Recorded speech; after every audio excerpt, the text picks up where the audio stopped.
नमस्कार। देश काल में आपका स्वागत है। मैं हूं मुकेश कुमार। दोस्तों, एक तरफ अमेरिकी राष्ट्रपति डोनाल्ड ट्रंप ग्रीनलैंड पर कब्जा करने की अपनी जिद पर अड़े हुए हैं।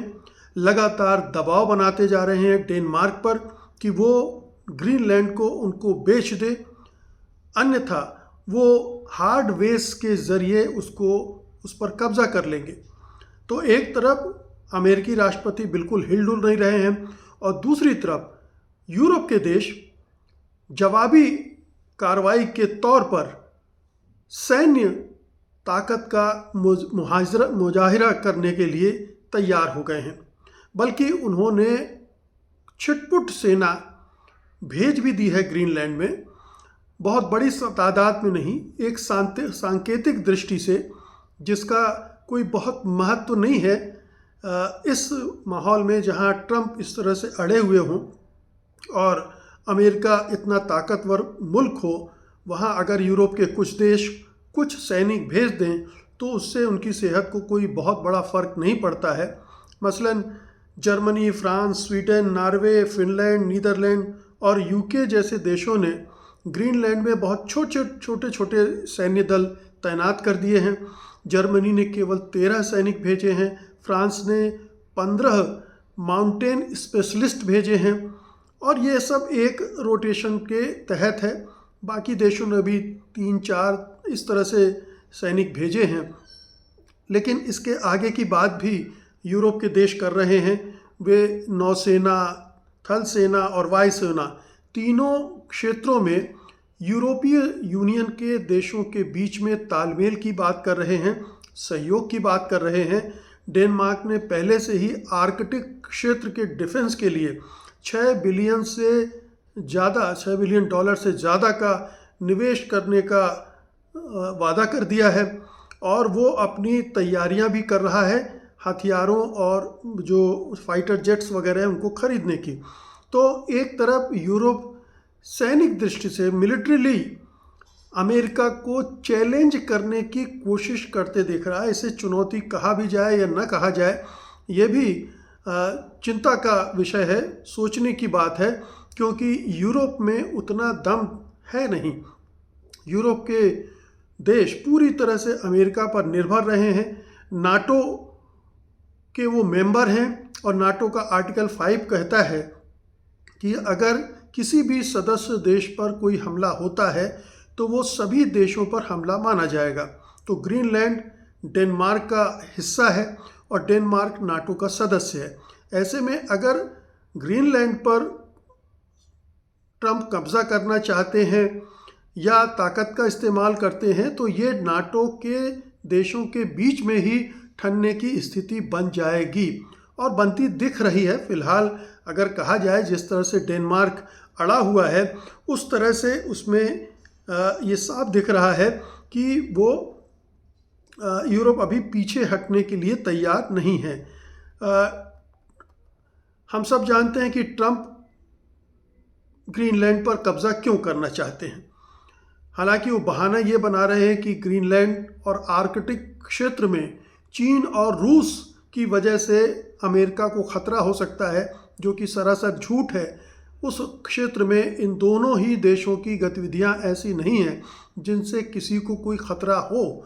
लेकिन चूंकि ट्रंप की नीयत ग्रीनलैंड पर लगी हुई है, और आपको बता दें कि अपने पिछले टर्म में भी 2019 में भी उन्होंने ग्रीनलैंड को खरीदने की कोशिशें की थी, डेनमार्क को प्रस्ताव दिया था और अपने नीयत और अपने इरादे जाहिर कर दिए थे कि वो ग्रीनलैंड पर कब्जा करना चाहते हैं, उसको अमेरिका का हिस्सा बनाना चाहते हैं। तो बहाने तो वो चीन रूस का बना रहे हैं, लेकिन ये बहुत स्पष्ट है कि वो वहाँ जो एक तो ऑयल रिजर्व है उस पर अमेरिका की नीयत है और दूसरा रेयर अर्थ मिनरल्स की भरपूर संभावनाएं वहाँ हैं। और वो चूँकि चीन का एकाधिकार है विश्व में रेयर अर्थ मिनरल पर, तो वो छटपटा रहा है कि कहाँ से ये रेयर अर्थ मिनरल्स मिल जाएं ताकि चीन पर उसकी निर्भरता कम हो जाए और चीन को वो दबा सके। तो इस लिहाज से वो ग्रीनलैंड पर कब्जा करना चाहता है और इस वजह से वो यूरोपीय देशों की सुन नहीं रहा है। लेकिन ट्रंप तो ट्रंप हैं, वो परवाह ही नहीं कर रहे हैं नाटो की, ना यूरोपीय देशों की, और वो जानते हैं कि यूरोपीय देश इससे आगे नहीं जाएंगे। ये अमेरिका का असेसमेंट होगा, और यूरोप के देश भी, उनके बारे में भी पूरी दुनिया भर में ये धारणा है कि अमेरिका से टकराने की हिम्मत उनमें नहीं है। वो बेशक सैनिक भेज रहे हों, एक मैसेज देने की कोशिश कर रहे हों कि अगर ट्रंप इससे आगे जाएंगे तो सैन्य टकराव की नौबत आ सकती है, नाटो टूट सकता है, लेकिन ये स्थिति नहीं बन रही है, ना बनने वाली है, ऐसा मुझे भी लगता है और बहुत सारे विशेषज्ञों को भी लगता है। हालांकि हाल में फ्रांसीसी राष्ट्रपति जो हैं, उन्होंने बहुत सारी ऐसे बातें की हैं जो इस तरह के संकेत देती हैं कि वो आगे बढ़कर लड़ने के इरादे रखती हैं। उन्होंने अपनी सेना को संबोधित करते हुए भी कई महत्वपूर्ण बातें कही हैं, और उनमें इशारा यही दिया है कि हम डेनमार्क की रक्षा के लिए किसी भी हद तक चले जाएंगे। लेकिन क्या किसी भी हद तक जाने की स्थिति में वो हैं, या सिर्फ गाल बजा रहे हैं, जो कि ऐसे मौक़ों पर यूरोप करता है। यूरोप आगे नहीं बढ़ता है क्योंकि उसे डर लगा रहता है, क्योंकि वो मुकाबला कर भी पाएगा कि नहीं कर पाएगा। तो ये एक बहुत ही साफ स्थिति है यूरोप के मामले में। लेकिन एक चीज़ और भी गौर करने लायक है कि पैरेलल डेनमार्क के साथ अमेरिका की बातचीत भी चल रही है। अमेरिका और ग्रीनलैंड दोनों के विदेश मंत्रियों ने अमेरिकी उपराष्ट्रपति जेडी वेंस और विदेश मंत्री मार्को रूबियो से चर्चा की है। दोनों पक्षों ने कई हाई लेवल वर्किंग ग्रुप्स बनाने पर सहमति जताई है। जो अमेरिका जो सुरक्षा को लेकर चिंताएं जाहिर कर रहा है उन पर विचार करेगा, लेकिन ये जो बातें हैं ये डेनमार्क के विदेश मंत्रियों की तरफ से आई है।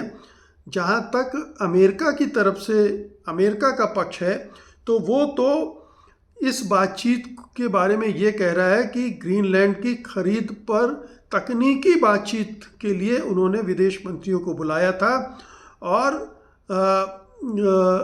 हम केवल इसी मुद्दे पर बातचीत करने की हमारी इच्छा है।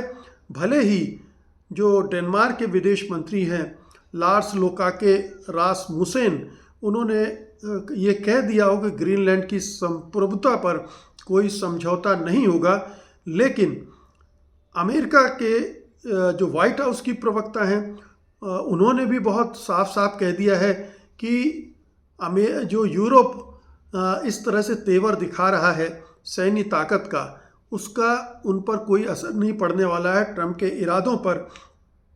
तो अब ये बहुत साफ साफ स्थिति बन रही है कि एक तरफ ट्रंप हैं जो हिलने डुलने को तैयार नहीं है, और दूसरी तरफ यूरोप है जो यूँ कह सकते हैं कि लचर ढंग से, ढीले ढाले ढंग से कोशिश कर रहा है कि किसी तरह से अमेरिका पर दबाव बनाया जाए, ट्रंप पर दबाव बनाया जाए कि वो अपने इरादे को छोड़ दें, और यूरोप के देश उनकी अगर चिंताएं हैं सुरक्षा की तो उनको एड्रेस करने के लिए तैयार हैं।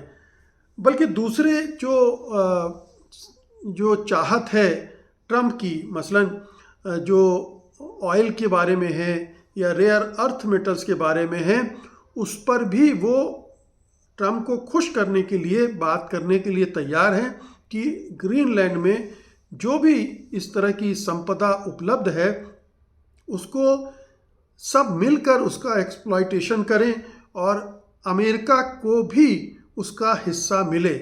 मतलब अब यूरोप यहाँ तक चला गया है कि ग्रीनलैंड के पर्यावरण का ध्यान न रखते हुए, ग्रीनलैंड की जो वहाँ की स्थानीय आबादी है, वहाँ के नागरिक हैं, उनकी चिंताओं की परवाह न करते हुए वो भी अब इस लूट में हिस्सेदारी करने को तैयार है। यूरोपीय देशों का लालच इसमें साफ दिख रहा है। वो नहीं चाहते कि अकेले अमेरिका इन प्राकृतिक संसाधनों को लूट कर ले जाए या उस पर कब्जा कर ले, वो अपना भी हिस्सा चाहते हैं। और शायद डेनमार्क के साथ अगर वो दांव लगा रहे हैं तो उसका मकसद, उसका एजेंडा यही है कि बेटा ट्रंप, तुम अकेले नहीं खाओगे, हमें भी हमारा हिस्सा दे दो, फिर मिल बांट कर खाते हैं। ये अभी तक एक निष्कर्ष इससे निकाला जा सकता है। लेकिन बहुत सारे लोग ये भी मानते हैं कि ये चीज़ें आगे और बढ़ भी सकती हैं। अगर ट्रंप बिल्कुल भी हिलते डुलते नहीं हैं, वो आमादा हैं कि ग्रीनलैंड तो उन्हीं का होगा, तब क्या होगा? उस परिस्थिति में क्या नाटो का संविधान, नाटो का विधान गड्ढे में चला जाएगा, कूड़ेदान में फेंक दिया जाएगा? क्या तब नाटो के जो प्रावधान हैं उन पर अमल किया जाएगा, यानी किसी एक देश पर हमला सब देशों पर हमला माना जाएगा? और क्या उस सूरत में अमेरिका के खिलाफ ही यूरोप के इतने सारे देश या और भी जो दुनिया के दूसरे हिस्सों में भी उसके मेंबर हैं, क्या वो एकजुट होकर अमेरिका का मुकाबला करेंगे? ऐसा लगता नहीं है, क्योंकि नाटो देशों की पूर्ण निर्भरता अमेरिका पर है। अमेरिका के चलते ही नाटो है। अगर अमेरिका आज नाटो से हट जाएगा तो नाटो खत्म हो जाएगा। ये यूरोप के देश भली भांति जानते हैं। वो दोनों तरह से इसीलिए कोशिश कर रहे हैं कि सांप भी मर जाए और लाठी भी ना टूटे, यानी नाटो भी बना रहे और ट्रंप को ग्रीनलैंड से जो चाहिए उनको वो भी दे दिया जाए। ये बीच का रास्ता निकालने की कोशिश है यूरोप के देशों के द्वारा, क्योंकि वो जानते हैं कि अमेरिका के हटने के बाद नाटो अगर ध्वस्त होता है तो यूरोप में उनकी अपनी सुरक्षा के लिए बहुत बड़ा खतरा पैदा हो जाएगा। हालांकि ये खतरा कहीं से है नहीं, लेकिन वो देश रूस को बहुत बड़ा खतरा अपने लिए मानते हैं और उस सूरत में अपनी सुरक्षा के लिए उन्हें जो धन खर्च करना पड़ेगा वो कई गुना ज़्यादा हो जाएगा। अगर वो अपनी सुरक्षा का दायित्व अपने कंधों पर लेते हैं, जैसा कि ट्रंप लगातार कहते भी आ रहे हैं कि यूरोप अपनी सुरक्षा की जिम्मेदारी खुद ले, अब अमेरिका उन्हें नहीं ढोएगा। तो अगर अमेरिका विड्रॉ भी कर रहा है, ट्रंप नाटो से लगातार विड्रॉ कर रहे हैं, ट्रंप नाटो की सुन भी नहीं रहे हैं और ये साफ साफ मैसेज नाटो के सदस्यों को दे दिया गया है कि अब उन्हें अपना सुरक्षा बजट बढ़ाना होगा। यूरोप के देशों को कहा गया कि 2% से बढ़ाकर 5% कीजिए अपने जीडीपी का, और इसके लिए उन्होंने सहमति दे दी है। तो पहले ही यूरोप के देशों पर एक बड़ा भार आ चुका है और अगर नाटो खत्म होता है, अमेरिका यूरोप से पूरी तरह से विड्रॉ करता है, तब क्या होगा? यूरोप के देश इसी को लेकर घबराए हुए हैं। तो ये जो कदम उठा रहे हैं वो घबराहट में भी उठा रहे हैं और लालच में भी उठा रहे हैं कि ग्रीनलैंड का केक काटा जाएगा तो हम लोगों को भी उसमें हिस्सा मिले, पूरा ट्रंप साहब न गड़प कर लें। और दूसरा ये कि इस तरह का दबाव बनाया जाए कि नाटो है और नाटो से वो बंधे हुए हैं, इसका संदेश अमेरिका को भी दिया जाए और दुनिया को भी दिया जाए। लेकिन अपनी इस रणनीति में वो कहाँ तक कामयाब हो गए, ये देखने की बात होगी। लगता नहीं है, क्योंकि ट्रंप एक दूसरे मिजाज के आदमी हैं। ट्रंप जो ठान लेते हैं उस राह पर वो चल पड़ते हैं, और चूंकि वो दुनिया को दिखाना चाहते हैं, अमेरिका के अपने मागा सपोर्टर को दिखाना चाहते हैं कि उनके सामने दुनिया कुछ नहीं है। यूरोप के देशों को भी वो कोई महत्व नहीं देते हैं और वो जो हैं वो एक बड़े नेता हैं, ताकतवर नेता हैं, जो कि अक्सर दक्षिणपंथी नेताओं को ये खुशफहमी हो जाती है या वो इस तरह का संदेश देकर अपनी छवि का निर्माण करते हैं, अपनी लोकप्रियता को बढ़ाते हैं कि 56 इंच की छाती, लाल आंखें, घर में घुस के मारूंगा। इस तरह की चीज़ें वो अपने चारों तरफ एक ऑरा बनाने के लिए करते हैं और ट्रंप भी लगातार ये कर रहे हैं, चाहे उन्होंने वेनेजुएला पर हमला किया हो, ईरान पे हमला करने की धमकी दे रहे हों और ग्रीनलैंड पर कब्जा करने की, या लैटिन अमेरिका के कई देशों को जो उन्होंने धमकी दी है, कोलंबिया, मैक्सिको, क्यूबा, उस सब का मकसद ये है कि हम सबसे शक्तिशाली नेता हैं और अमेरिका दुनिया का सबसे ताकतवर नेता है, देश है, और वो जो चाहे कर सकता है अपने हितों की रक्षा के लिए। अब ये अपने हित भले ही उससे नुकसान हो रहा हो उनके हितों को अमेरिका के, लेकिन जो ट्रंप परिभाषित कर रहे हैं अमेरिकी हित, उसकी बात मैं कर रहा हूं। और अमेरिका के हित ट्रंप अपने ढंग से परिभाषित कर रहे हैं, अपने फ़ायदे के लिए भी कर रहे हैं, क्योंकि ग्रीनलैंड हो या गाज़ा पट्टी, वो अपनी कंपनियों, अपने मित्रों की कंपनियों को लाभ देने के लिए ये सारा जाल फैला रहे हैं। ये भी बहुत स्पष्ट है, पूरा अमेरिका अब इसको जानता है, दुनिया जानती है। लेकिन सवाल फिर वही है कि यूरोप ट्रंप को रोकने के लिए किस हद तक जाएगा? क्या ये केवल संकेत रह जाएगा या युद्ध तक जाएगा? तो जैसा मैंने अभी तक कहा, ट्रंप यूरोप में ये ताकत भी नहीं है, ये इच्छा शक्ति भी नहीं है, इस तरह का युद्ध झेलने की उनमें हिम्मत भी नहीं है, आर्थिक तौर पर भी वो इसके लिए तैयार नहीं है। तो कुल मिलाकर होगा ये कि एक जग हंसाई होगी यूरोप के देशों की, अगर ट्रंप नहीं मानते हैं और ग्रीनलैंड पर कब्जा करते हैं, खरीदने पर जोर देते हैं और यूरोप उनके सामने नतमस्तक हो जाता है, तो पूरा यूरोप एक्सपोज हो जाएगा कि वो कितना कमज़ोर है और अमेरिका के सामने उसकी कोई हैसियत नहीं है।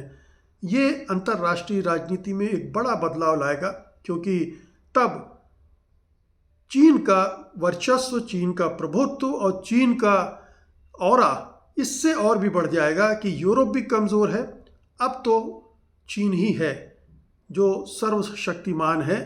भले ही मिलिट्रीली उसने अभी तक ये प्रूव ना किया हो, लेकिन आर्थिक तौर पर अपने को बचाते हुए वो जहाँ ले जा रहा है, उस मामले में कल को वो सैन्य ताकत के रूप में भी अगर अपने को स्थापित कर ले तो कोई हैरत नहीं होगी। बहुत बहुत शुक्रिया आपका, धन्यवाद, नमस्कार।